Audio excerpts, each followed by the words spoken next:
Hey guys, this is Brian over at Thrust Innovations. Today we're going to give you a quick tech tip on how to install a pull spring on a RP pole and bracket.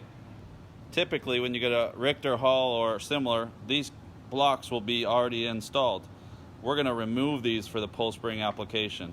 We also are going to install this and drill the holes from the bottom side so we can install the spring perch after the fact. Installing a heavy duty Blosian or Riva spring, we're going to actually bend this tab so more similar to a Yamaha OEM shape.